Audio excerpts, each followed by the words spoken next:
The entire week, and I'll continue to do it next week, because just a reminder, we are going to be broadcasting on Monday from the Golden Parks. That's of course out near Clarence. Looking forward to that broadcast. It's one of the national parks here in South Africa, and the big news is that from the 18th until the 22nd of September, all of the entries for South African citizens into our national parks will be free.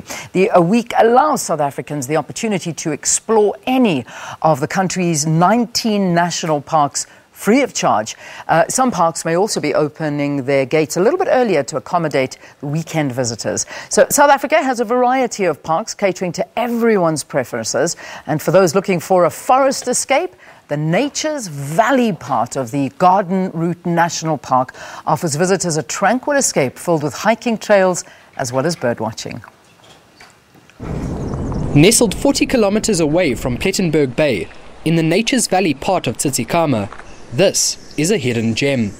The De Vosselot Rest Camp, part of the Garden Route National Game Park, offers visitors a tranquil forest experience. For this couple, the park allows them to get in touch with nature. The perfect spot to celebrate their 12th wedding anniversary. And we chose it because of its quietness, calmness, and then the nature and the mountains and everything that surrounds it. It's a beautiful piece of land. With SANParks Week fast approaching, staff at national parks around the country are ready to show the public the beauty our national parks have to offer. And here in Nature's Valley, it is no different. We have some hiking trails that we do, different kilometers, different distances, but it's actually we in the Garden Route are the best place to do some hiking trails because we have a variety of hiking trails. I am standing at the start of the Kalanderkloof Trail, one of many hiking trails that can be found in this park. The trails cater from beginners to more advanced hikers, a nature lover's paradise. Along these trails, a wide variety of birds pepper the skies and occupy the trees. Some even taking the time to strike a pose for the camera.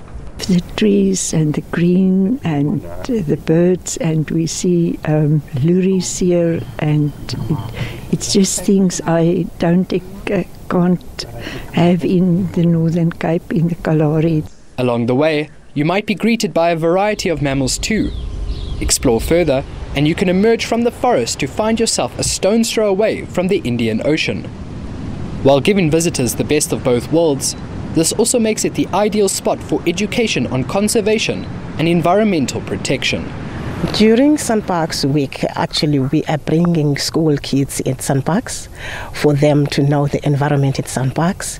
We also bring the communities around the year. SANParks Week is open for everybody to understand and to know what is happening in the park, to learn about the nature as well.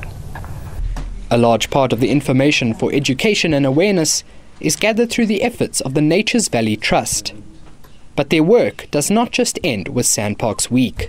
So we set up long-term research projects where we get scientists to come in and study the impact that people are having on the biodiversity, say in the fynbos or on the beach. And then we've got an education and awareness division where we actually come up with practical solutions to educate people about how they can just change their behavior a little bit and coexist with the biodiversity. The De Vosselot Rest Camp has accommodation for those who want to stay over, but it is not included in the open gate policy of SANParks Week. There are also canoeing facilities if you would like to use them at a small fee. But if you just want to explore nature in all its glory, SANParks Week gives you the opportunity to do so, free of charge. Michael Dorfling, SABC News, Nature's Valley.